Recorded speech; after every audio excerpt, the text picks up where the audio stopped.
Samsung a lancé le Galaxy XR le 8 juillet au Royaume-Uni. Pas d'annonce vague, pas de précommande fantôme.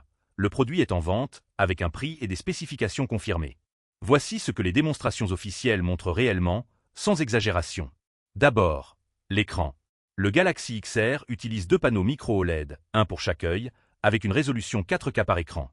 C'est une technologie d'affichage qui offre une densité de pixels bien supérieure à ce qu'on trouve dans la plupart des casques actuels.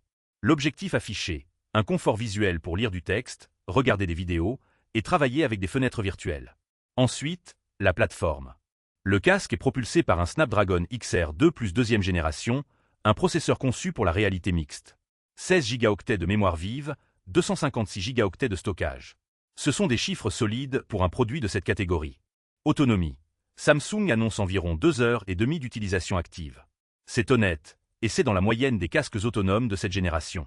Les démonstrations officielles montrent 3 usages principaux. Premièrement, le bureau virtuel. Des écrans flottants que vous redimensionnez, que vous placez dans l'espace, et qui simulent un environnement de travail multi-écran. Deuxièmement, le multimédia. Des films en grand format, des vidéos en immersion, sans téléphone intermédiaire. Troisièmement, la connectivité avec l'écosystème Galaxy. Le casque se synchronise avec les smartphones et tablettes Samsung pour partager du contenu. Maintenant, les limites. Première limite, le prix. 1699 livres, soit environ 2000 €. C'est un produit premium, pas un produit grand public. Deuxième limite, la disponibilité. Le Galaxy XR est uniquement en vente au Royaume-Uni pour l'instant. Samsung n'a pas annoncé de date pour la France, la Belgique, la Suisse ou le Québec. Troisième limite, l'autonomie. 2 heures et demie, c'est suffisant pour une session de travail ou un film, mais pas pour une journée complète. Quatrième limite, le poids et le confort.